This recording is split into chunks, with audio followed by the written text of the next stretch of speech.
Hey there, Mark Brown. Mark, I don't know if you know this or not, but I have a secret weapon. And Really? when I have high stake audiences, I pull out the big guns, and I am not the big gun because when you have a high stake audience, connecting is critical. Because this could mean more gigs. This could Yep. mean coming back again. This Yep. could mean more book sales at the end. There's so many things at stake with a high stake audience. Mark, when I could do when I do Toastmaster audience, NSA audience, they're my people. But when Yeah. I get called in to do someone who is quote unquote not my people, and it's a big fee gig, call in the big guns. Anyone can give a presentation. Few deliver unforgettable presentations. What's the difference? You're about to find out. Welcome to the Unforgettable Presentations Podcasts with your hosts, world champion speakers and coaches Mark Brown. Your life tells a story, and there's someone out there who needs to hear it. And Darren LaCroix. Stage time, stage time, stage time. Ready for some powerful presentation ahas? Let's dive right in. All right, Mark Brown, high stake audience. Give me one of your high stake audiences. Well, you always think of YPO, right? I mean, That doesn't get much high stakier. yeah. I had one which was Service Nation. That was a group of contractors. I had one that was in Europe, that ADI, which is the Automotive Distributors International, whatever it stood for. But they were all CEOs, not necessarily my people. They were all from the auto world, not necessarily my people. And English was their second language. And it was my highest paid speech outside of the country. And So, Mark, what do you do? What do you do when it's a high stake audience? You want to make sure you're on point. You want to make sure that everything you have to offer is going to be effective, but you also want to get them really early on to make sure that they're with you as you go forward, particularly if that's not your normal audience. Yeah, and you got to do your homework. Yep. I mean, I learned this early on, but I didn't know how to do it. Your homework is getting to know them and what are their pet peeves, what are their frustrations, what's top of mind. And I learned this from our special guest, my secret weapon, pain points. I didn't know that's what I was really looking for. So when I had those high stake presentations, I call in Chris McGuire. Chris McGuire has been writing comedy and humor since I think he was doing it with Smedley and Cabot Rock. Yeah, it was the Stone Age. It was just, my first joke was written on a cave wall. Yeah. There you go. I think it was maybe if you go and look at the Declaration of Independence, there's a couple of jokes in there that I think he wrote. So, but he's been doing this as long as I've been doing stand-up, longer than I've been doing stand-up, and he just gets it. Like sometimes you can think of, hey, I need somebody to punch up my presentation. This is not punching up the presentation, which is something he could do, but this is connecting. Once you connect, Mark, I've said it again and again. When you connect, you have to connect before you can entertain, educate, or inspire. So please welcome my friend, my mentor, my secret weapon, Chris McGuire. Welcome, Chris. Well, thank you, Darren. Hey, Chris. That's amazing. Thank you for telling everybody that I'm ancient. I appreciate it. Well, what I meant to say was I experience. think Mark might be older than me, but I'm not positive. Well, I'll tell you what, I am dealing He with just the looks better. Social Security Administration Medicare as we speak, to give you my some goodness. context. Right. And Chris, real quick, for those who may be brand new to us, they hear the name Chris McGuire. Tell us so they know who is Chris McGuire. Sure. And what does he do? Well, thanks, Mark. I help executives, speakers, business owners, service providers connect with audiences quickly using humor. And the way that, and there's lots of ways to do that, but the way that I found to be most effective is what Darren just said, which is hit them on their frustrations, hit them on their pain points, and make them feel seen. That's the biggest thing. And you guys know, I'll ask you one question. I know the answer, right? What's the first thing the audience thinks when you walk on stage, other than you're a handsome man, Mark Brown? What is the first thing the audience thinks, Darren, when you're on stage? Who is this guy? Does he know me? Does he get me? Can he really help me? What's in it for me, right? What can I do? What can you do for me? What can he do for me? Yeah. What can he do IFM. for me? Yeah. So you've got your content where you tell them, right, what is in it for them. But in order to get to that content, you need to get some credibility. You need to create trust and all that stuff. And the best way to create trust with somebody is to show them that you get them, that you see them. So this is really, really, really important for people like yourselves who do a lot of motivational speaking, because every audience is different. There's no one motivational audience. You got Darren he just mentioned a couple. I helped him with water park owners and operators. I helped him with plumbers and electricians. I helped him with auto part executives. They're all, and I don't care. He'll call me because you won't believe this one. What am I going to do? I'm like, don't worry about it. Everybody's got frustrations. We just need to find out what the frustrations are. And it really surprised me going through this work and seeing all the speakers I see just going right into their material, or having a slide where they swap out the name of the company, that they're in, and they're not doing the work to make that audience feel seen. And an audience, and Darren, confirm this on, I know one of your gigs, somebody said this, they can smell a canned presentation. Yeah, and I think one of the problems, Chris, I know you learned this this week when you were coaching in your cohort, that a lot of professional speakers think they're customizing their presentation. Just like you said, they really think they do, by having some conversations, not necessarily the right conversations, by putting the logo on their slides like that. It's not bad, but that doesn't make me feel seen. No. And if somebody, and here's my thing with this, sure, this takes some time, but if somebody's paying you 5 figures to go up on stage and talk to them, they deserve your time, and they deserve your attention, and they deserve to feel seen. And let me tell you, when they feel seen, I've seen it from Darren's stuff. I've seen the tapes. I've seen it with speakers that do this. The room opens up. They start. I have a client in my cohort right now who was speaking to a very specific audience, which I can't say specific. I can tell you the area, but it was not an easy room. It was a bunch of sexual assault response and prevention people. Okay, so that's the room. All right, for the biggest organization in the world. Okay, and that's a rough room.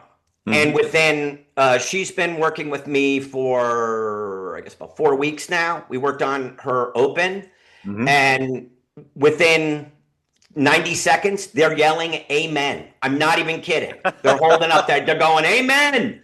She made them seen from the jump. And not only that, and I can go into how this happened, the 3 people that went on before her who were part of that organization were using the exact lines that she was going to use in the room. So when she goes up and she starts talking, she's already got a warm-up act she didn't even pay for.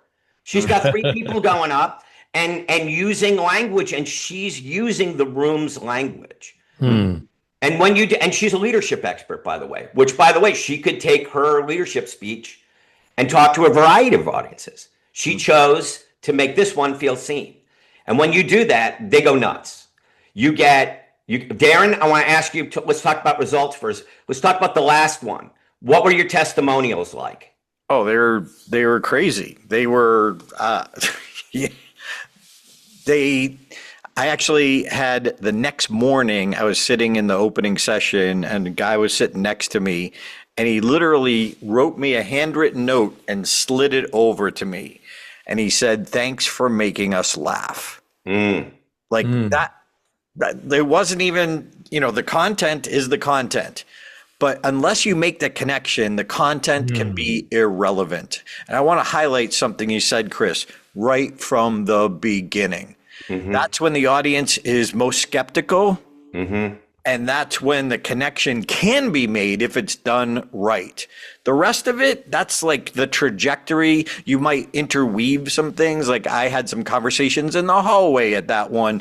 And what I was talking about was 17 minutes to your dream. So I talked to people about their dreams. What does a contractor dream about? I don't know.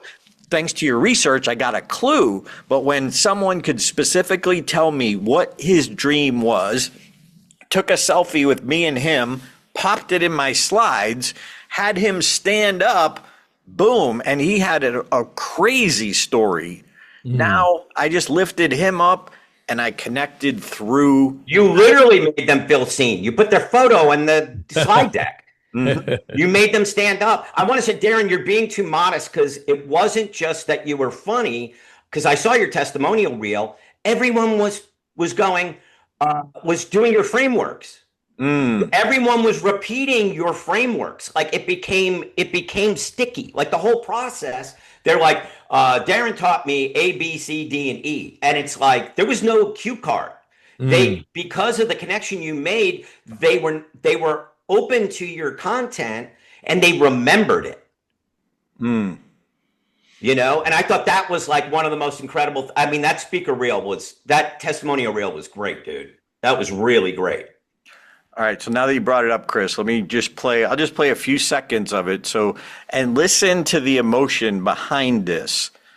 And this was magical. I'm telling you, I'm joking around about my secret weapon, but I'm not joking and I'm not exaggerating.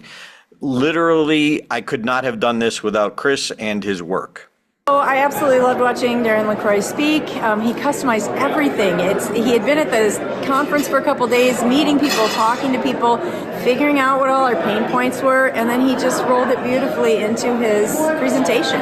So he was connecting with every contractor in the room, and it was just amazing. His words were inspiring, and he really got us kind of going out there after exactly what we can do and what we can do right now. I'm Travis, and I just heard Darren speak at Service World Expo, and it was literally life-changing. To see his transformation and his humble beginnings on the comedy stage, bombing to where he is now, gave me so much hope for my dreams and the future and what is actually possible. I think he was definitely by far the best speaker at this event. The amount of motivation, the unlocks that he just gave me, the fact that if you stay consistent at something, you're going to win no matter what, and holding yourself accountable, and just even the idea of spending 17 minutes a day really thinking about your dreams. It was just absolutely beautiful, and I'm a very big fan of the guy and the amount of taste and care that went into what he just delivered to me. I love the all-in component. Darren talks about going all in, all in, all in. And I've seen that in my life lately. I've started to go all in, and the difference between kind of being like half in and going all in. Yep. Did you hear that? Did you hear them? They're literally saying your words. And what was cool too is just there was a woman who was in the industry and those two young kids, and what they were saying, it didn't matter how old they were, how long they've been around. And what I love that the kid said is you could tell he cared. And that's what you're talking about, Chris. When people trust you and think, believe you care, that's the connection. Everything else is, all right, talk to me, dude. I trust you. They're leaning in. And then Travis was one of the ones I took the selfie with, who had an amazing story and a huge dream.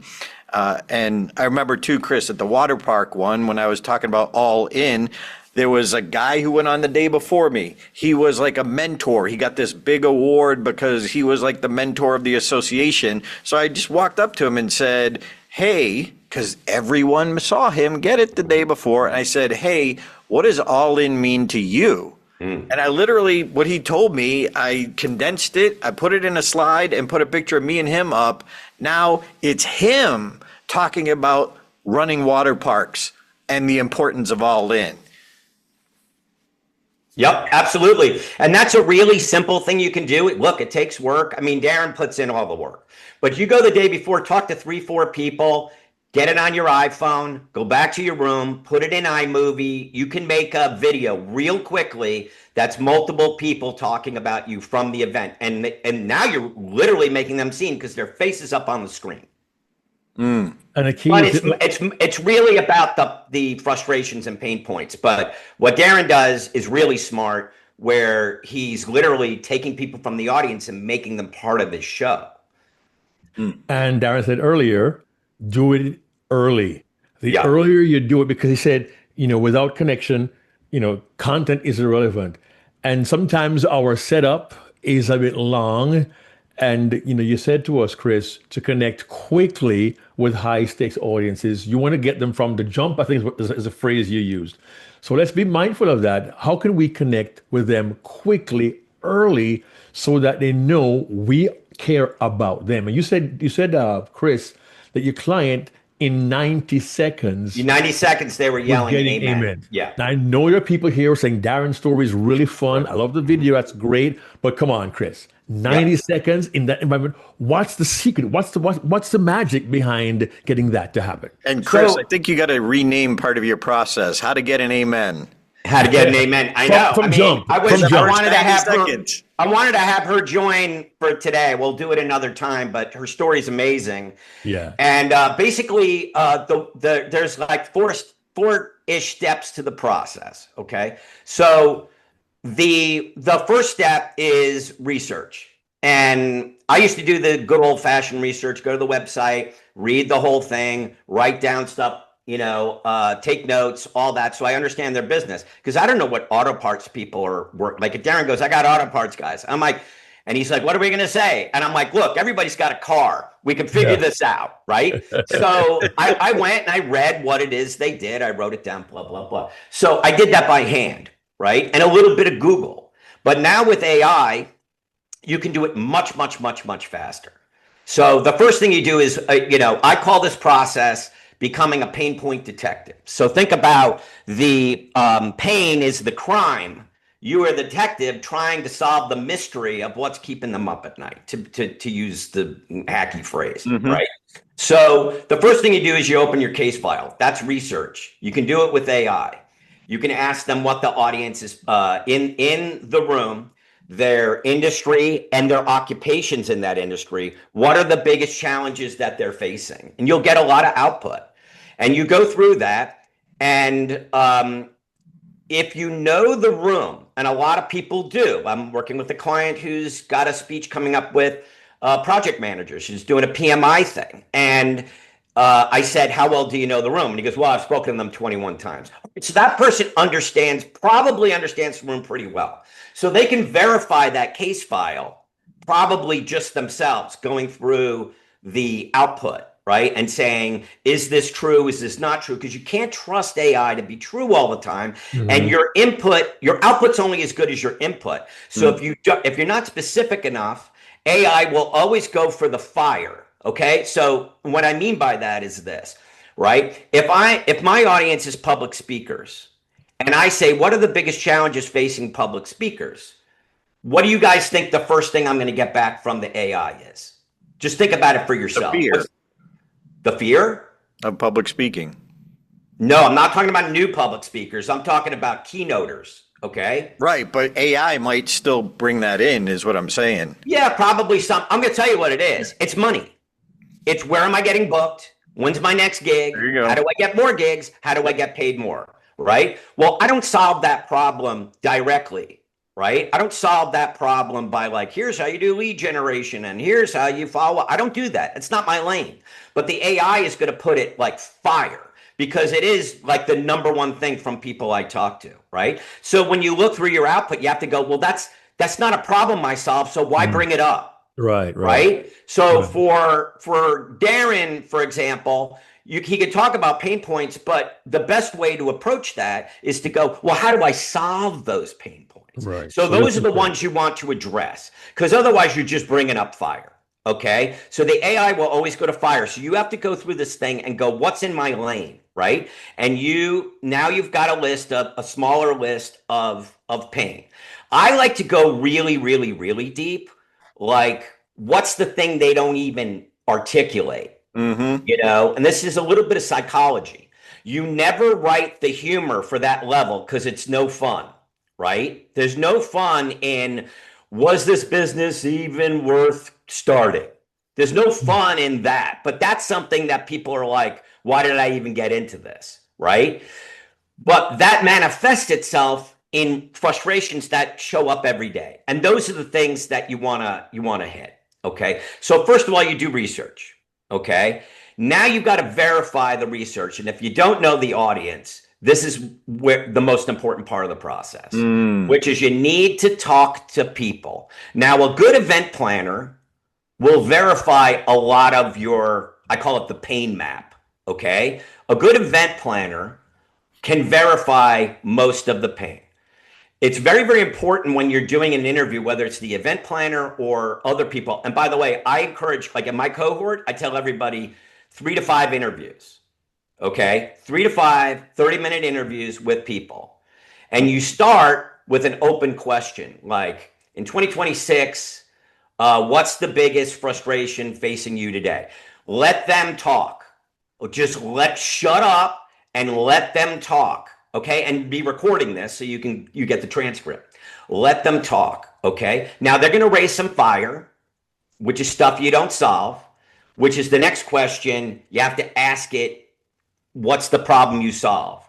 So it needs to be more pointed at, when was the last time you didn't feel like you connected with an audience, right? So my first question might be, as a public speaker, what's the biggest challenge? What are the frustrations you have in 2026? They're going to go off. It's going to be a lot of stuff I don't solve. My next question is going to be about the problem I solve.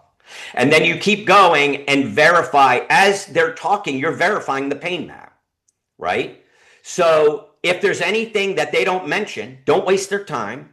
Hit the things that are important to them. that they didn't mention. Okay. Be an active listener. And then when you do the next interview, see if it's the same thing. And they're going to bring up stuff you never thought about. They're going to bring up something really important. So as you go through this process, what I like to tell people to do is there are like 9 reliable places for humor. Okay. A couple of them are like, if you go see a stand-up, most stand-up comedians hit these things. Family, relationships, money, okay? Things like that. Those are the 3 biggies, but there's like 9 or so of these things. You look through the pain, right? And find out where the pain matches up to reliable places for comedy, for humor, okay?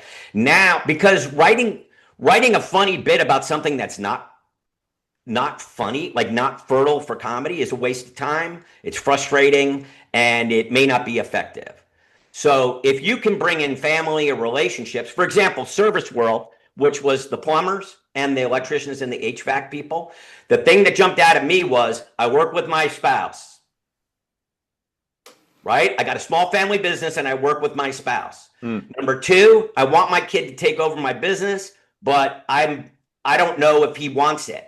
All he does is see me being stressed out, right? So reliably, we can go to working with your spouse. Come on, guys. Working with your spouse is not the easiest thing in the world, right? And you can poke fun at it, and everybody's going to feel seen if they work with their spouse. If they have kids, you go to aspiration. How do I convince my kid to want to become a plumber, take over my business, right? That's where you start, is the premise. The business is succeeding, my marriage is not, or what if I built something my kid doesn't want? Those are very deep, right?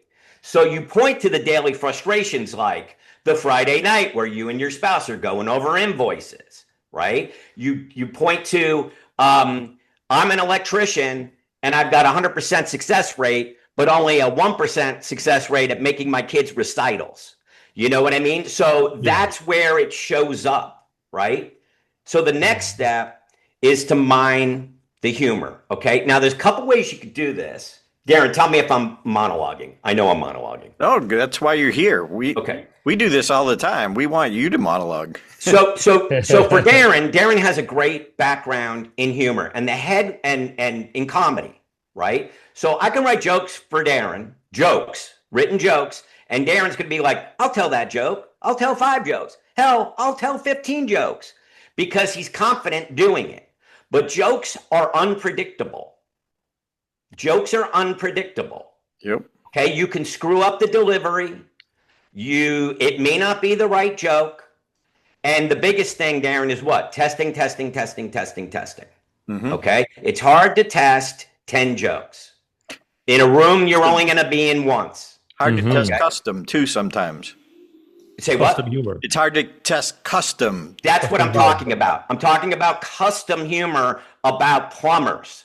Okay? You know what I mean? Like jokes. So what I found with Darren, I can do a lot of things because Darren's got a lot of skills. Okay? But a lot of times I'll get an executive. This March, I had a insurance CEO, and she had a different goal, right, than Darren. Right? Darren's like, I'm going to capture testimonials. I want to get higher fees. I want to get referrals, blah, blah, blah. This is a CEO. She's about to retire, and she wants to be unforgettable. I know that's a cliche, but she wants to be the one they remember because she's about to retire. Okay? She is not a comedian. She is not a comedian. She's a very lovely, fun person, not a comedian. So most of the people I deal with fall into that category. The easiest way to create humor that works most of the time is using what I call a bit. Okay? So what's a bit? So when Mark, do you know what I'm talking about? You know what a bit is? Is it one particular short routine on one topic? Is that what it is? Kind of, or sort of. Like comedians will call a bit like a new joke or a little routine or a collection of jokes. But in late night, it's got a very, very specific. I worked in late night. For those of you who don't know, I worked in late night for 20 plus years, and we had to do humor, comedy, 4 or 5 times a week. We had to do a brand new show. We get in at 8 a.m. and there's a brand new show that we shoot at 4:30, and the host gets tired sometimes. Okay, monologues are exhausting because they've got to be letter perfect.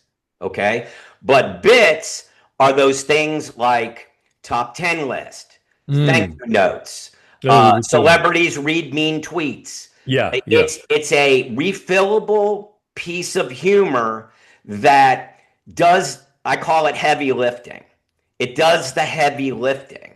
So all you need to do is create the setup, and the bit is the laugh. You don't even need to say the bit. It could be a visual that gets the laugh. Okay? So... And by the way, Chris, real quick, visual, and understand what we're saying here. The visual does the heavy lifting. When I was in Barcelona, talking to the CEO distributors, they didn't even speak English. First language. It was second language.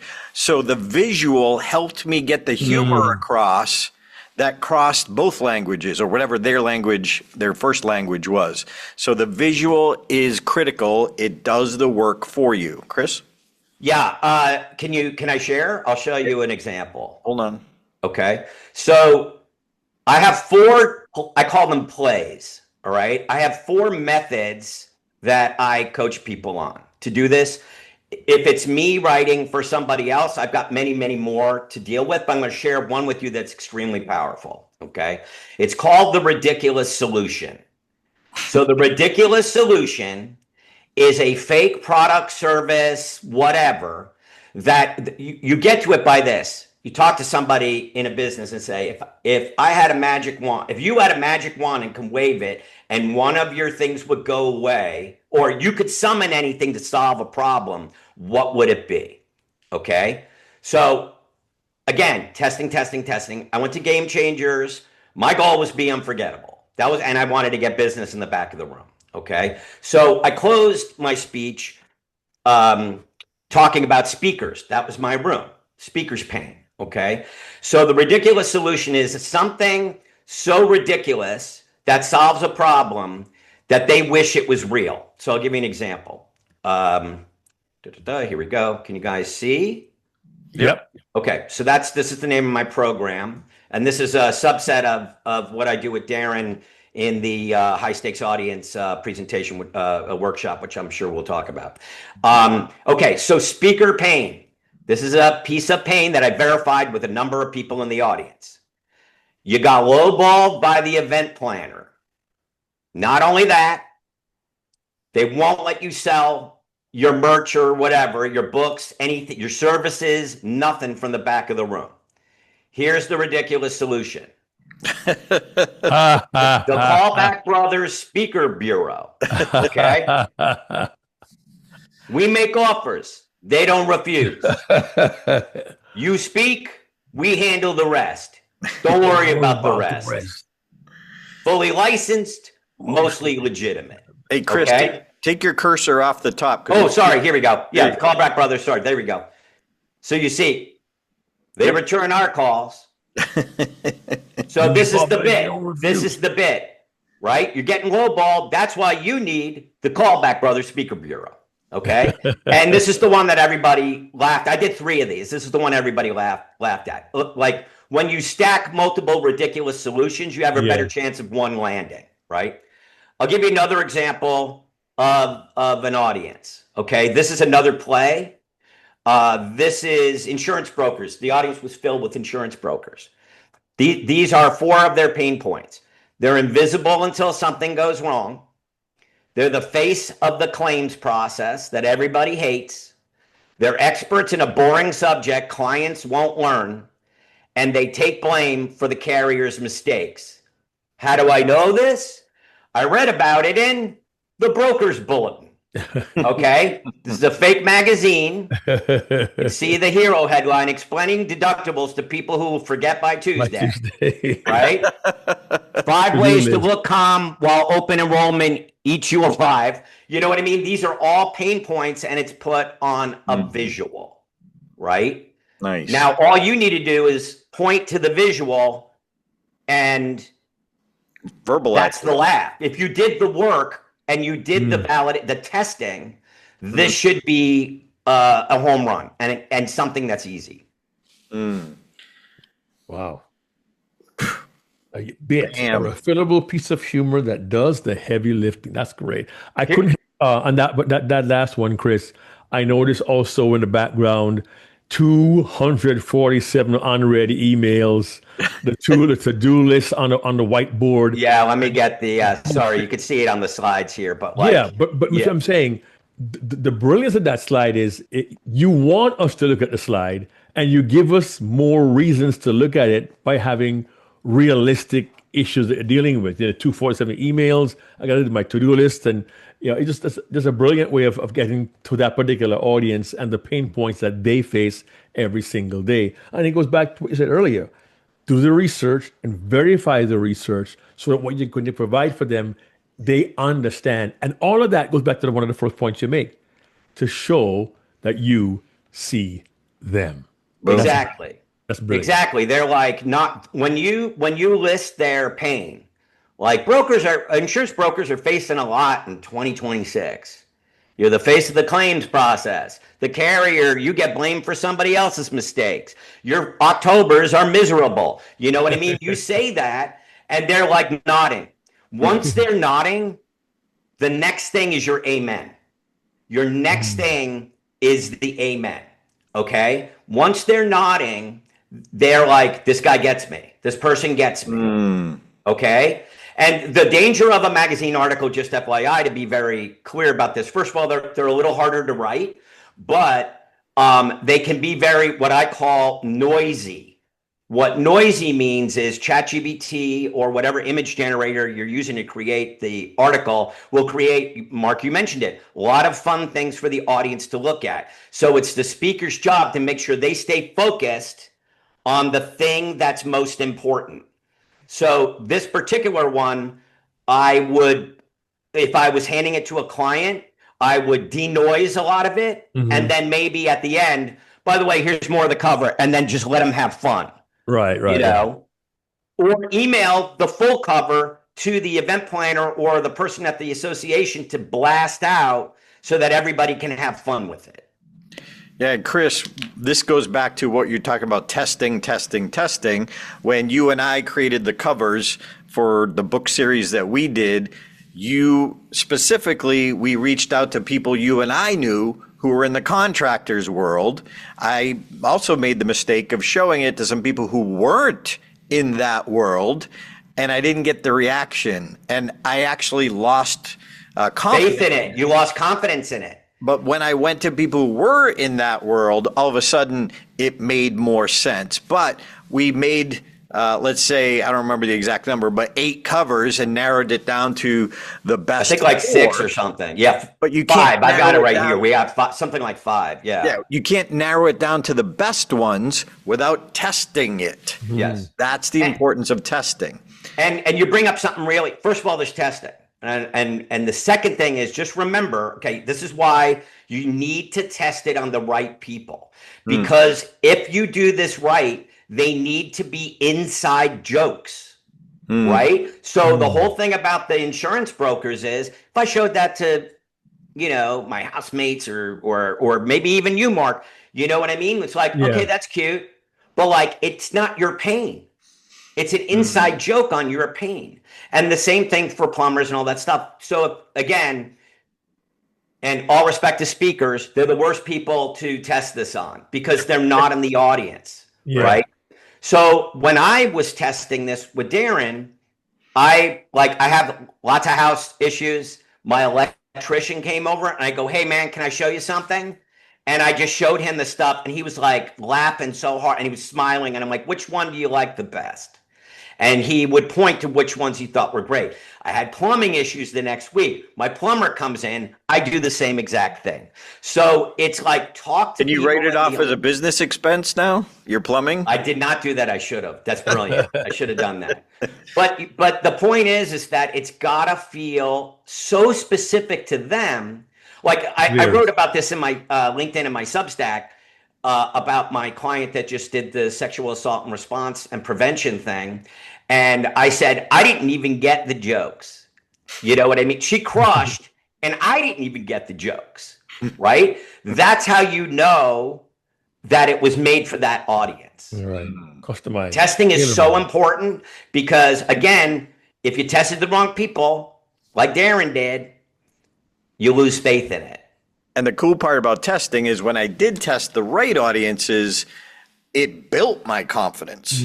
Now I could see it was working consistently. I could see the strongest ones. So you take the strongest one, you put it at the end. If you're going to do multiple, you know, in this case, showing that one for 2 different, but I did a few of them, but I always put the best, strongest one last because you want to, boom, leave them on that high and take it. And that's the cool part too, is they'll see things. If you have like a magazine cover like you made, they'll see things, some of those tiny little Easter eggs that other people won't. But now if you consistently get, so like Mark said, the unread emails in the background, if people consistently say that and notice that, you make that bigger. After you have a big laugh, you make sure you point out, just in case you didn't see it, check out the 562 emails unread. So they're telling you what tagline to add.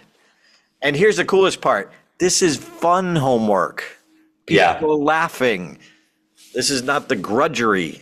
No, this is the fun stuff. And yeah, Darren, on the testing thing, it's everything. The most important thing is the interviews. The second thing, obviously, because you don't need to use humor to do this. If you do like the interviews and whatnot, that's still going to make you better at your signature talk because you're connecting with them up top. It's just humor is faster and it creates a lot of trust off the bat. Yeah, and Chris, what I like to call it before rapport, you're building rapport with some of the key people in the industry before you even get there. And guess what? They have friends. And very rarely do keynote speakers reach out and do that. So I get the comments every once in a while, wow, I've never had a keynote speaker do that before. So now they're talking to their friends. They're at their local chapter meetings. Like, the keynote speaker called me and they sound pretty cool. Now you just up-leveled in your rapport with people who you didn't even speak to. It permeates. And now you get a friend when you look them up on LinkedIn, connect on LinkedIn so you know what they look like and try to say hello. But I always invite them too. I'm like, hey, when you see me at the event, please pull me aside and say hello. Yeah. And they're happy to, and I might not spot them because they might not look like their LinkedIn picture because it was 20 years ago. But anyway, pretty common. But Darren does the really, like, I would say now, most important thing is the interviews. Second most important thing is testing. And the third one that you need to do all these is what Darren's talking about is he gets to the event early. He works the room, the hallways. He goes to the registration desk. What are people complaining about? All this stuff. And all of those tools together make you so much more confident when you walk on that stage.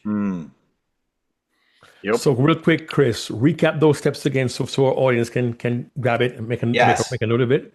Open.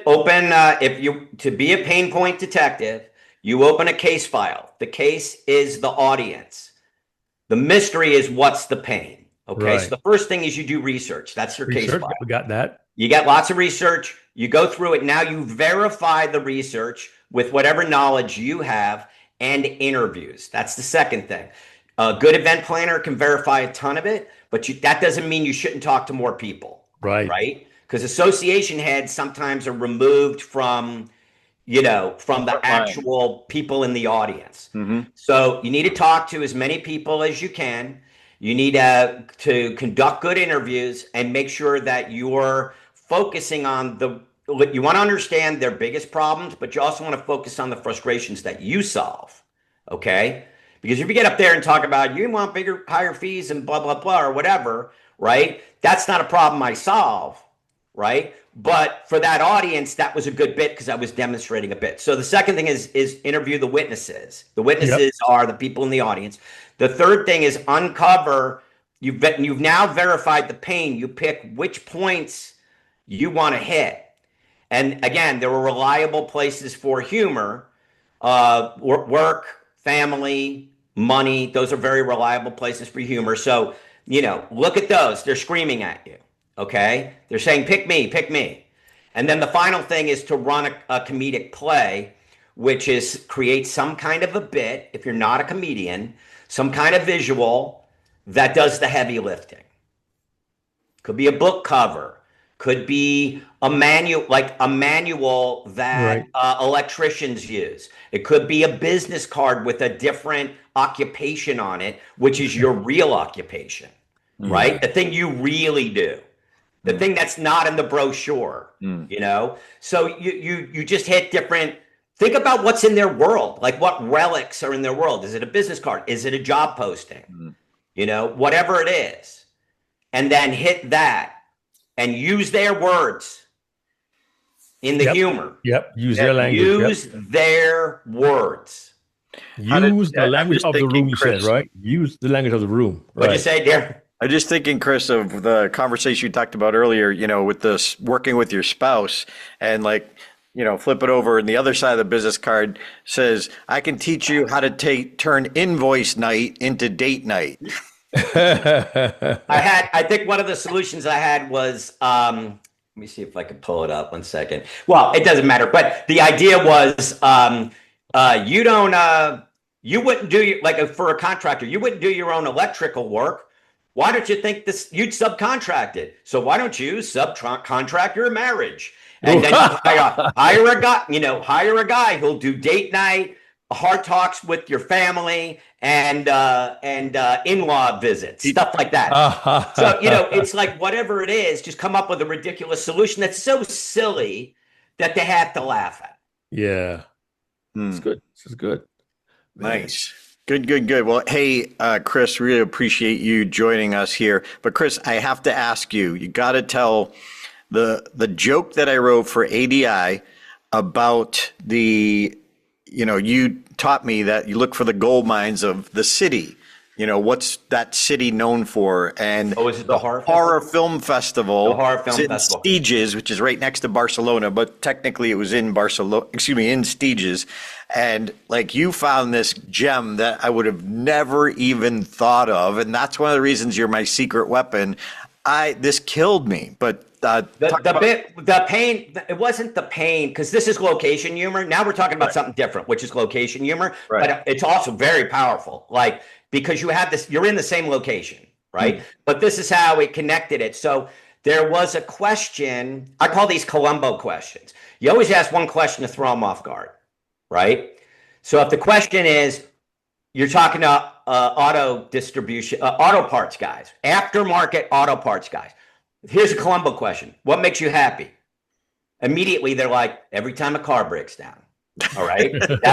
And they gave the joke. That's the joke, right? So instead of doing it that way, through my research, I found out that nearby they have a horror film festival. It's very famous in the nearby town. And the joke was, you guys must love horror movies. You're the only people who go to a horror film and cheer when the car won't start. And they loved it. They went nuts. They went nuts. Yep. So look, if you're listening to this, join Chris and me. We're doing a funny story workshop in October. Check out stagetimeworkshops.com. You got a good story in your keynote, you want to make it funnier, please join us for that. We'll show you the process. And in November, we're going to do this, what we're talking about right now, quickly connect with high-stake audiences, where we'll go much deeper than we have time to in the podcast. If you're a paid professional, perfect. This is for you. If you're serious, you're an emerging presenter, but you're serious, you want to outspeak your competition, this is the way to do it. So this is for the serious people, for the experienced people, especially how to up level your game to connect quickly with high stake audiences. So check that out in November. Just go to stagetimeworkshops.com, stagetimeworkshops.com. You can use the code POD, POD25. Get 25% off. And if you check it out now, you can get the early bird discount as well. I love working with Chris. I love seeing how he works. He's just brilliant. And Chris, I'm just going to brag on you. Head writer for Arsenio Hall for 158 shows. Wow. And what's cool about that is now he understands the speaking world. And that's the game changer for working with Chris. So if you're serious, Chris McGuire, they can find you on LinkedIn. What's your LinkedIn? LinkedIn is Chris McGuire Online. So it's LinkedIn /in/Chris McGuire Online. Chris McGuire MCGUIRE. And another way to get a hold of me is humordetector.com. There you go. humordetector.com.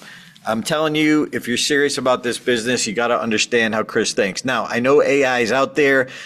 You can try and do some of this with AI, but I'm telling you, like, it's not enough. You need the humor detector brain working and doing it for you. Can I give you my quick thing on AI? Yeah, go ahead.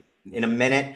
Because people, and I'm sure you guys see it too, people are coming to coaching sessions with AI written speeches, or at least AI assisted speeches.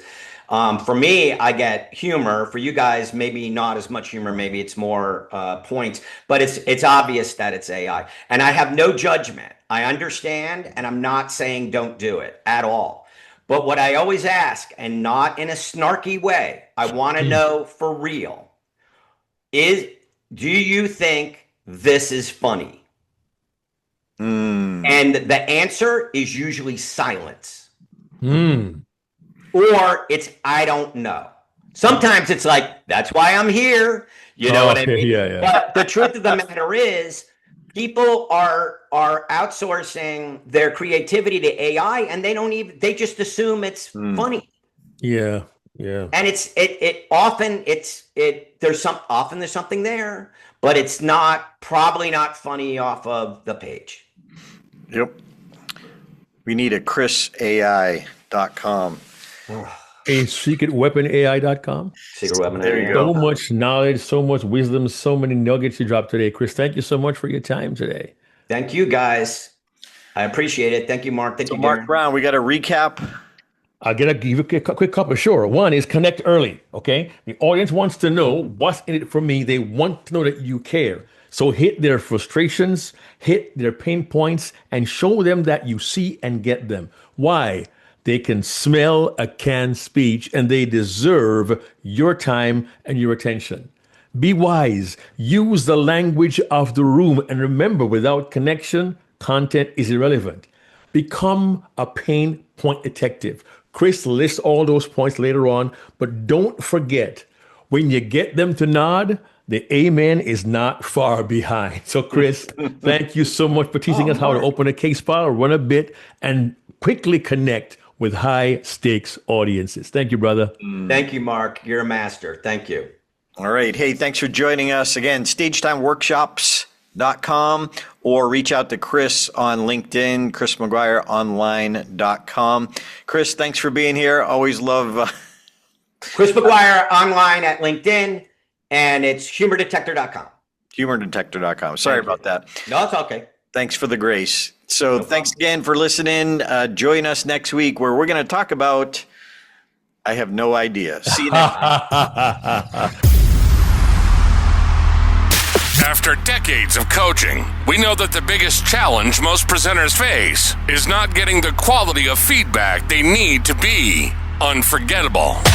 If you're serious about receiving world-class feedback to become unforgettable, you can get 2-on-1 or 1-on-1 coaching from us by visiting getaspeakingcoach.com. You can also join us for ongoing training to elevate your skills at stagetimeuniversity.com, where we help good presenters become unforgettable. Remember to subscribe, because if you miss a week, you miss a lot. If you're going to take the time to prepare a presentation, make it unforgettable.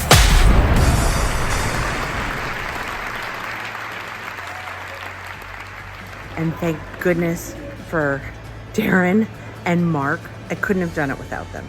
They're your partners the whole way. They go above and beyond. It was so good to be coached by Darren and Mark. So having these two coach me elevated my delivery and elevated the power of my story. It's been really, really amazing to go through this process with Darren and Mark. For me, I had never done anything like this, and the entire process was really, really amazing. Thank you, Darren and Mark. It was powerful. Whether you're a keynote speaker, emerging executive, or a seasoned pro, duo coaching will make you unforgettable.